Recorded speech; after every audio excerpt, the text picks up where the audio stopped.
Salut les amis, j'espère que vous allez bien. Aujourd'hui, on va analyser un nouveau projet d'immobilier fractionné et on va aller sur la plateforme WeShareBond. Pour la première fois, là, c'est la première fois que je fais une vidéo sur cette plateforme et j'ai la chance d'avoir avec moi le fondateur, Johan Koum-Gaucher. Bonjour Johan. Bonjour, enchanté. Écoute, merci d'intervenir avec moi voilà, sur cette vidéo. Donc, on va analyser un beau petit projet à Tignes. Projet qui a déjà été lancé voilà, en réservation, on va dire, sur la base investisseurs actuelle. Enfin, C'est on vrai. reviendra peut-être là-dessus. Mais avant, peut-être d'aborder ce projet-là, donc d'immobilier fractionné, on est sur voilà, d'immobilier même commercial. Est-ce que tu pourrais peut-être présenter un petit peu la plateforme, donner quelques métriques sur cette plateforme, voilà, que j'imagine, voilà, les investisseurs et l'audience qui me suit sur YouTube ne connaît pas beaucoup. Voilà. Ouais, avec plaisir, bien sûr. Donc oui, ShareBonds, on est une plateforme qui date un peu, on va dire, parce qu'on a lancé notre activité à l'été 2016. À la base, nous, on est des anciens du private equity et puis on a des banquiers d'affaires notamment dans l'équipe. Donc on faisait plutôt du financement de PME en capital. On a lancé la plateforme en 2016 pour financer des PME en crédit obligataire. Et donc on a fait ça de 2016 à 2020, pas mal de succès, de beaux projets. On a fait une cinquantaine de millions d'euros là-dessus. Donc après il y a eu le Covid, on a pivoté on va dire vers l'immobilier parce qu'on faisait déjà un peu d'immobilier, on finançait des foncières nous historiquement. Donc foncière c'est vraiment une boîte qui a pas mal d'actifs qui les loue et ça permettait de payer les coupons avec les loyers. Donc une logique assez proche des PME. Et en 2020 on a vraiment accéléré sur l'immobilier, donc sur ce qu'on appelle plus communément le crowdfunding immobilier. Aujourd'hui, on est à un peu plus de 150 millions d'euros financés. Et je pense qu'il y a une particularité importante à noter, c'est que dès le début, en fait, on a eu un modèle de co-investissement, c'est-à-dire que quand on investit sur WeShareBonds, on sait qu'il y a les actionnaires et l'équipe de WeShareBonds qui investissent. Donc c'est pas des montants dérisoires. Enfin, sur les 150 millions d'euros qui ont été financés sur WeShareBonds, il y a 50 millions d'euros qui viennent de l'équipe et des actionnaires. Donc on a vraiment un modèle qui est, en fait, je mets en ligne un projet, je le sélectionne parce que j'ai envie d'investir dedans et je permets à nos clients, à notre communauté d'investir également. Donc ça permet un fort alignement d'intérêts dans les opérations qu'on finance. Je pense que Donc, ouais. je pense que c'est important effectivement, mais il n'y avait pas une contrainte vis-à-vis de l'agrément PSFP parce que vous êtes agréé PSFP Ouais. vis-à-vis de cela, de pouvoir être aux deux niveaux, voilà, proposer le projet et également investir dedans. Ouais, alors historiquement, en fait, ce qui est important sur les trucs de conflit d'intérêt, c'est d'avoir des choses mécaniques et pas avoir, bah tiens, celui-là, je le prends pour moi, celui-là, il est pour toi. Donc en fait, il s'agit de le proposer à chaque fois, comment dire, que certains groupes de personnes y aient accès, dont nos actionnaires. Donc, c'est logique in fine, il y a 50 millions sur les 150 millions qui ont été financés par nos actionnaires. Et après, bah ça, c'est le cumul de toutes les collectes. Et c'est sur des choses mécaniques. Au début, on avait alors on rentre un peu dans les spécificités, mais on avait des fonds de crédit. Donc, comme on gérait des fonds par ailleurs, avant de lancer WeShareBonds, on a poursuivi cette activité de gestion. Et donc, en fait, nos actionnaires, en plus d'être au capital de WeShareBonds, étaient dans des fonds d'investissement, des fonds de crédit, et ces fonds co-investissaient de façon mécanique, on va dire, dans les opérations. Et puis maintenant, bon, on a arrêté de gérer des fonds, les gens sont en direct, c'est plus simple. Mais voilà, ils investissent comme tout le monde. En fait, c'est surtout ça qui est contrôlé. Il faut pas de préférence, on va dire. Préférence, d'accord. Ok, pas de souci. Donc 152 millions, moi j'ai regardé, hein, collectés à ce jour. Donc de toutes les manières, je le dis également à l'audience qui me suit, n'hésitez pas à aller voir les indicateurs de performance hein, de chaque plateforme. Voilà, il y a des données que vous pouvez retrouver. Donc aujourd'hui, vous êtes sur un ticket minimum de 1000 euros pour le crowdfunding immobilier et de 200 euros sur l'immobilier fractionné, c'est bien ça? Ouais, tout à fait. Et en termes de base d'investisseurs, il y a combien? Il y a peut-être, je sais pas, 10 000 investisseurs actifs ou ce genre de choses? Enfin, c'est juste pour avoir un ordre Non, d'idée. on est plus petit, plus petit. On a, pour le coup, le ticket moyen, du coup, est plutôt élevé, mais on a un peu plus de 3500 investisseurs D'accord. actifs qui prêtent vraiment sur, bah, voilà, un peu plus que ça d'onboarder, on va dire, mais de vraiment actifs, il y en a 3500. Ok. On va pouvoir donc analyser alors ce projet d'immobilier fractionné. Alors juste peut-être pour revenir, donc c'est votre deuxième projet d'immobilier fractionné. Voilà, donc c'est vraiment quelque chose que vous voulez développer à l'avenir? Ouais, c'est quelque chose qu'on développe en parallèle du crowdfunding immobilier. Je trouve que c'est assez complémentaire. D'un côté, on a des produits de taux, on va dire, c'est-à-dire j'ai envie de quelque chose qui rapporte du 10 plus, en gros, qui est assez court et sur lesquels je vais prendre plutôt comment dire, un risque sur une période courte et sur l'exécution d'un projet. Donc nous, on finance surtout des opérations de marchand de biens. On fait un peu de foncière. La foncière, c'est un peu plus tranquille, si je puis dire. C'est-à-dire, on va financer une foncière qui a 100 millions d'actifs avec un endettement assez faible et donc ces loyers peuvent nous rembourser. Donc ça, c'est des projets qu'on fait de temps en temps, mais c'est pas ce qu'on a le plus. Et après, sinon, le gros de nos projets, c'est des opérations de marchand de biens. Donc j'achète un bien, je sais pas, par exemple, j'achète un immeuble un peu vétuste, je vais rénover les appartements et le revendre à la découpe, donc appartement par appartement. Et à chaque fois qu'on vend un appartement, ça rembourse une partie du crédit. Ça, c'est un peu le deal typique, sachant qu'il y a plus ou moins de travaux, enfin, voilà, il peut y avoir différentes situations en fonction de ce qu'on achète pour faire une division de parcelle, par exemple. Et donc là, on va avoir des risques notamment liés à l'exécution des travaux ou des opérations administratives. Donc là, faut que ça se fasse correctement. Et derrière, après, ce qu'on connaît plus aujourd'hui, c'est-à-dire un sujet sur la liquidité. Est-ce que j'arrive à bien vendre dans les temps au prix convenu? Et donc on prend plus de risques par rapport à l'immobilier fractionné parce qu'on le voit actuellement, c'est plus compliqué par exemple de revendre les actifs et puis les prix qu'on avait estimés enfin, avec les marchands de biens en 2022, aujourd'hui c'est pas forcément ça, donc le marchand de biens il va faire moins de marge, il va mettre plus de temps à vendre, donc voilà, c'est un risque différent et c'est pour ça que c'est rémunéré 10, 12, 14%, quoi. Oui, le taux est Euh, différent, oui. Ouais. Alors que là, sur l'immobilier fractionné, on est plutôt sur un produit de rendement. Donc, c'est-à-dire, j'investis dans un actif. Donc, c'est un peu une logique equity, c'est-à-dire, enfin, ça reste des obligations. Et donc, il y a une structuration. Peut-être, enfin, on pourra l'évoquer si tu souhaites. Je sais pas à quel point on rentre Oui, dans les détails. Mais avant d'aller dans ces détails-là, disons que c'est plus une logique equity où c'est un peu sans aller dans le marketing ou qui est trop simpliste, on va dire, et il y a un peu de complexité derrière, mais c'est un peu comme si on était propriétaire à plusieurs d'un actif, et puis on va se partager les loyers, et le jour où on revend l'actif, donc là on pourra aussi rentrer, on a une spécificité, c'est qu'on est en régime marchand de biens, donc on vise des opérations où on reste moins de 5 ans pour revendre, pour avoir des frais de notaire réduits. Mais donc derrière, on va revendre l'actif et se partager la plus-value.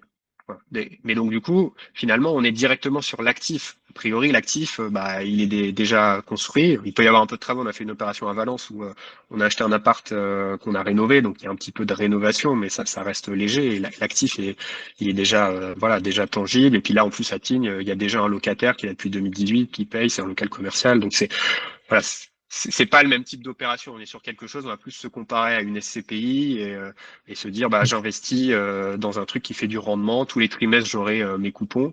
Petite spécificité, c'est que, parce que ça fait un petit peu mal à la tête au début de se dire, bon, j'investis dans un actif, mais en fait, en termes de fiscalité, c'est pas les revenus fonciers, c'est la flat tax. Donc ça, c'est important aussi d'intégrer ça, parce que c'est quand même plus intéressant souvent que d'être à l'IR, quoi. Et donc, je vais toucher ces coupons. Et puis, pareil, quand on revendra l'actif, la plus-value, elle se matérialise par des coupons aussi. d'accord. Ok, très bien. Bah ouais, donc ce projet-là, Tignes, donc opération Le Diva, on va voir. Donc il y a un hôtel juste derrière, mais nous c'est le local commercial. De toute façon, on va aller sur Google Maps juste après. Donc 630 000 euros de collecte hein, pour tout le projet, Ouais, incluant beaucoup de choses. On verra le détail tout à l'heure. Donc 7,11% par an, c'est le TRI cible, hein, sauf erreur de ma part. Et tout à fait, 48 ouais. mois, justement, c'était une question justement que je voulais te poser parce que souvent, voilà, on peut voir des projets sortir sur le marché actuel où on est plus sur du 7, 8, 9 ans. Là, effectivement, donc enfin 4 ans, c'est pour une question aussi derrière à la revente d'éviter de payer trop de frais de notaire, c'est ça? C'est ça, ouais. En fait, après, c'est notre habitude aussi de faire des opérations de marchand de biens. On a des formations professionnelles, je pense, mais on l'a vu comme ça. Nous, on voulait quelque chose qui soit pas trop long, pas non plus trop en décalage avec ce qu'on a l'habitude de faire aussi pour notre clientèle d'investisseurs réguliers, quoi. Et donc, le fait de revendre, d'être en régime marchand de biens et de revendre sous 5 ans, ça nous permet en gros de payer 2,5 au lieu de 7,5 de frais de notaire. Donc, l'un dans l'autre, ça permet aussi, parce qu'il y a le sujet, quand on monte un véhicule pour faire cette opération par rapport à si moi j'achète l'actif en direct, forcément il y a un peu de frottement Oui, au niveau des frais, créer la société, etc. Et donc ça permet aussi de compenser ça pour faire un projet plus court, on va dire. Parce que sinon, si on se dit qu'on a 7,5 de frais de notaire et qu'il faut absorber les frais de structuration, de création de la société, etc., etc., du coup, c'est pour ça qu'on va chercher un peu plus lointain pour que les frais fixes soient amortis. Alors que là, du coup, ça nous permet une autre forme d'amortissement, on va dire.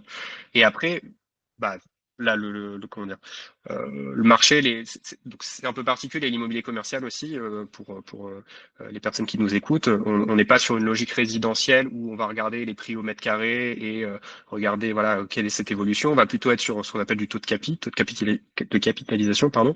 Donc c'est vraiment lié au taux directeur, c'est-à-dire cet actif-là, il me rapporte combien par rapport, donc combien de loyer par rapport à son prix. Et en fait, les prix vont beaucoup bouger par rapport à comment évoluent les taux pour savoir, ah bah, par exemple, là, j'achète à 7, bon, bah, j'achète à 7, c'est bien. Ah bah, et donc, c'est plutôt par rapport à ça qu'on va raisonner.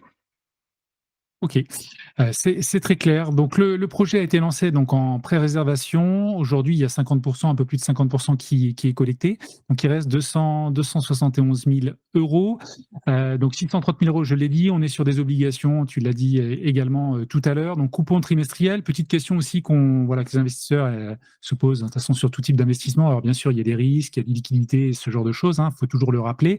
Mais derrière, est-ce qu'il y a une carence, comme on peut le voir sur les SCPI, où des fois, il y a 6 mois sans intérêt, je pense notamment à Quorum ou ce genre de choses. Est-ce que dès la signature chez le notaire, je veux dire, ça s'enclenche et au bout du premier trimestre, on va recevoir les intérêts? Oui. Oui, oui, oui. Alors, il y a pas de frais comme sur les SCPI, c'est un des gros avantages. Bon, même s'il y a des SCPI sans frais d'entrée, mais qui ont des frais de gestion qui compensent après. Mais non, il y a pas de frais. Donc, quand j'investis 200 euros, bah, c'est 200 euros qui sont vraiment mis dans le projet et qui vont me rapporter les 6,80. Enfin, 6,80, c'est lissé, ça augmente en fait en fonction de la réévaluation des loyers. Donc, on est plutôt à 6,12, je crois, la première année, et puis après, on va finir à 7 et quelques.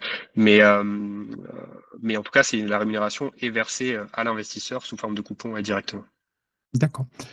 C'est très clair. On a également donc une sûreté, une hypothèque de premier rang sur actif qui sera prise. Donc ça, c'est important pour les investisseurs.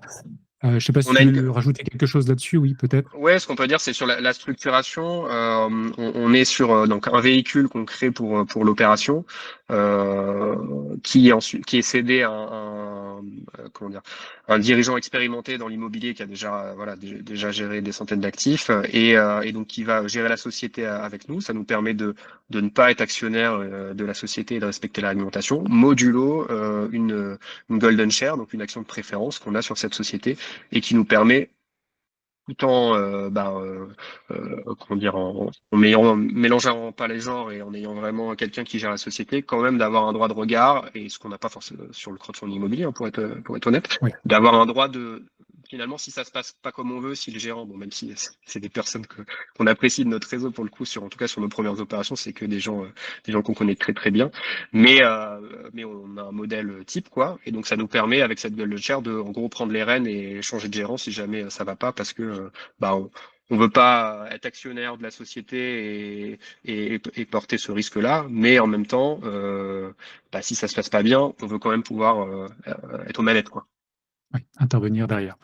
Mm. OK. Alors on va revenir donc juste après donc sur le rendement, donc l'allocatif lissé sur les 4 années à 6,80, 7,11, sachant que, pour les personnes qui voudraient découvrir, la plateforme, je mettrai un petit lien affilié donc en description qui vous permettra en fait d'obtenir 50 € à partir donc de 1 000 € investis sur la plateforme. Alors on va rentrer, un peu plus dans le détail sur, voilà, après cette introduction assez large, mais c'est important, de rappeler, pas mal de choses et puis, d'aborder tous les éléments d'un projet. Bien entendu, j'invite les personnes à tout lire, tout ce qu'il y a sur le site WeShareMont, toute la description du projet, parce que c'est indispensable. On n'aura pas le temps de tout faire dans ce projet-là. Donc, on se situe à Tignes, Val-Claré. Alors, j'ai ouvert Google Maps. Bon, Tignes, dans les Alpes. Alors, je crois que Tignes est un petit peu plus à ce niveau-là. Ouais, Et nous, on est.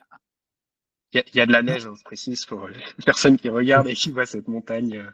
Non, À mais 2000 mètres, l'intérêt de c'est ça, Tignes, ouais. ouais, voilà, 2100 mètres, donc c'est le haut de Tignes. C'est vraiment au pied des pistes, Valcarry. Il y a dans on va dire les endroits les mieux cotés de Tignes, il y a le lac et Valclaré, parce que c'est vraiment au pied des pistes, c'est en haut de la station. Et donc là, on est à Valclaré, au pied le pied de l'hôtel Le Diva. C'est pour ça que C'est ça. l'opération s'appelle Le Diva. Et donc Donc, c'est le un Diva, endroit oui, où enfin, il y a comment dire, un risque qui plane sur toutes les stations, qu'il y a un jour il y aura plus de neige, mais en tout cas, là on est sur une des stations les plus hautes et dans la partie la plus haute de la station. Donc c'est quand même rassurant pour la partie neige. En tout cas. Oui, c'est ça, c'est parce qu'on a 2100 mètres de base. Je peux faire le Ouais, lien en tout à plus fait. avec les Pyrénées, où souvent il y a des stations qui sont à 1004, 1005, et je peux voilà, te dire que souvent c'est compliqué côté enneigement. Donc voilà, il faudra un petit peu de temps avant que côté Alpes, ça soit plus compliqué.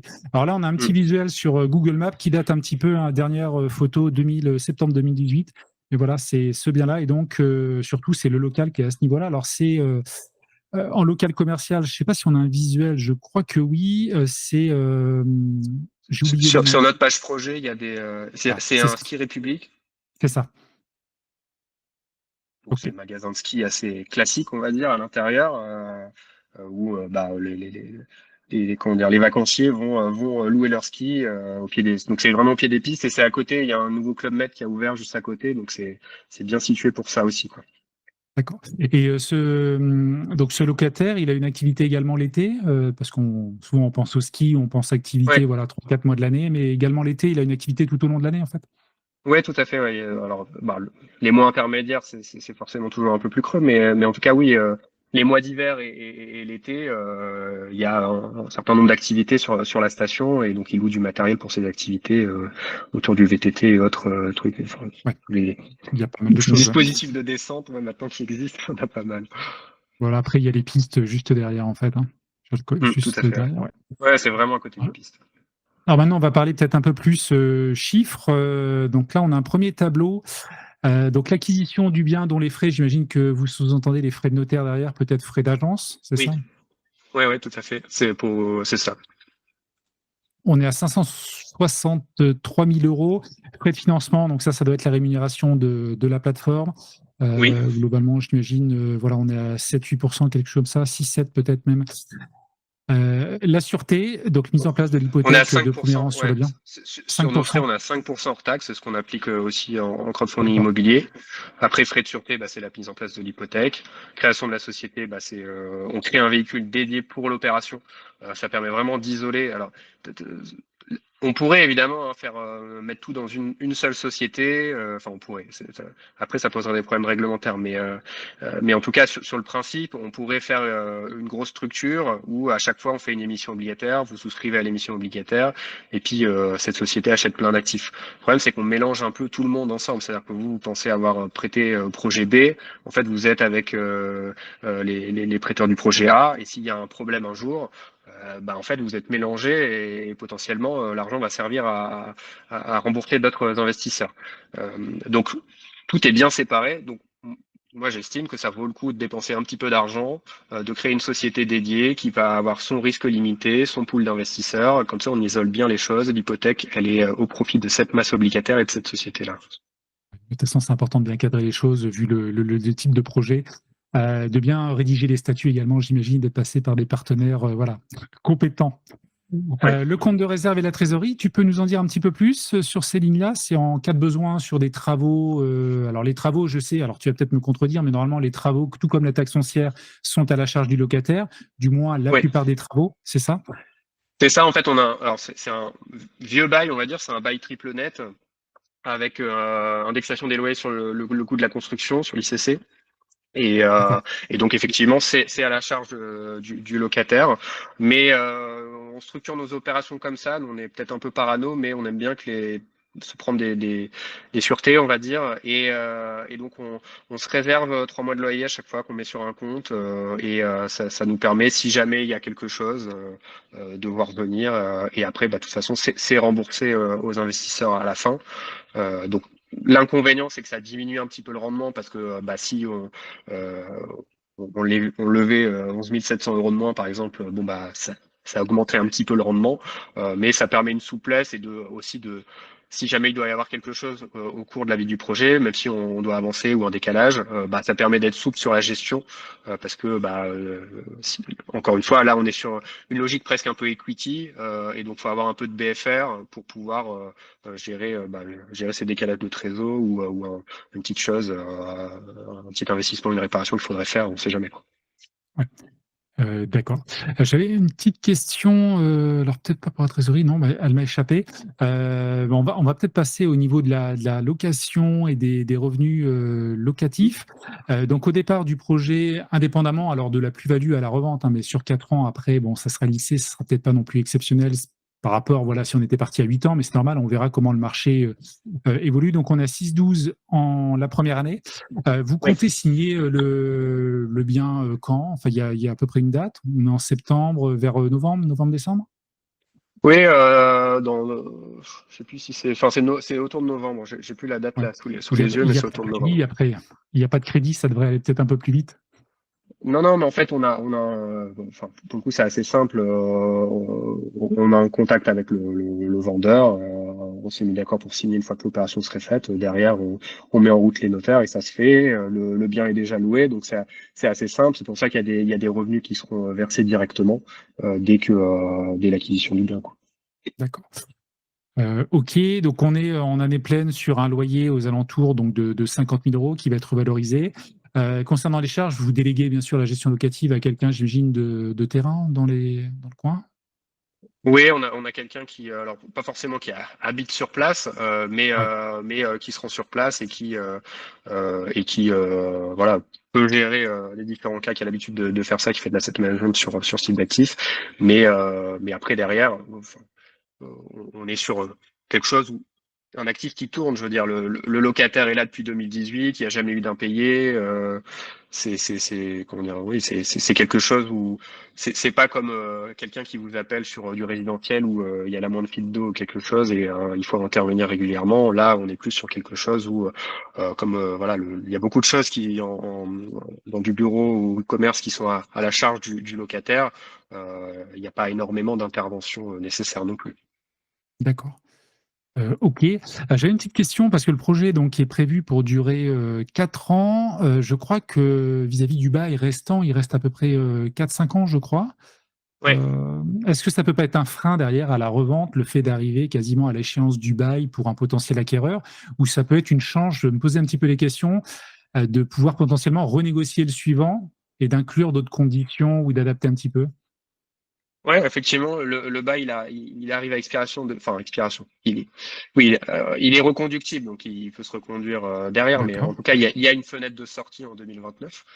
Nous, derrière, on a regardé un peu les loyers qu'il y a autour, donc enfin, c'est toujours compliqué hein, dans comment dire, des stations où ça tourne finalement très peu, mais c'est vrai qu'on a des prix qui oscillent entre 300 et 800 euros de mémoire du mètre carré. Là, on est à 400 et quand il y a une estimation qui a été faite je crois que c'est 2020, si je dis pas de bêtises, on était à 420 euros et quelques. Donc aujourd'hui, on est inférieur en termes de loyer à l'estimation qui avait été faite 4 ans auparavant. Donc les loyers ont augmenté. De toute façon, les loyers sont indexés aussi sur le coût de la construction. Donc ce que je veux dire, c'est que après, enfin, on est plutôt conservateur sur le loyer et il n'y a pas de raison qu'on puisse relouer à un bon prix derrière. Après, on est encore une fois, il y a les avantages et les inconvénients du bureau, c'est-à-dire qu'on est sur des baux longs, ça offre de la sécurité, mais on n'est pas dans une optique où, si je caricature, on met son locataire dehors pour aller augmenter le loyer dès cette année. Donc, Oui. oui, il y a une optique où on pourrait revaloriser, mais il faut quand même être satisfait, même si c'est un peu en dessous des estimations qui avaient été faites. Bah, on a quelque chose où le locataire, voilà, il est solide, il paye son loyer depuis 2018 sans incident. Il faut être satisfait de ça, quoi. Ok. C'est très clair. Alors, je voulais revenir peut-être sur ce point-là. Donc, tu l'as dit hein, et tu l'as évoqué tout à l'heure. Donc, il y a le souhait de passer par un partenaire de confiance qui va donc prendre une grosse part et qui va être l'actionnaire majoritaire, j'ai envie de dire, de la société, c'est ça? Par rapport après Oui, derrière à tous les tout à fait. investisseurs qui, eux, vont avoir leurs obligations. Et donc, il y aura l'hypothèque de premier rang. C'est bien ça, hein? Oui, c'est ça. Alors, nous, on est régulé par enfin, l'autorité des marchés financiers européenne et c'est délégué à l'AMF.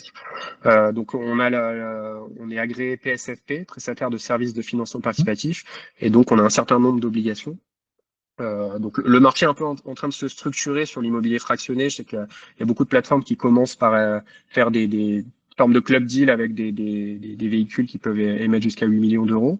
Donc ça, c'est un modèle qui est intéressant pour commencer. Et après, souvent, on se fait rattraper par le régulateur qui dit bon bah vous faites de l'appel public à l'épargne. En fait, c'est pas des trucs entre copains. Donc vous allez être PSFP. Donc nous, on est déjà PSFP, donc on a tout de suite les contraintes du PSFP. Et parmi les contraintes du PSFP, alors je sais pas si c'est un règlement dont tu es familier, mais tu ne peux pas en fait directement détenir la société que tu finances, puisqu'il y a trop de conflits d'intérêts.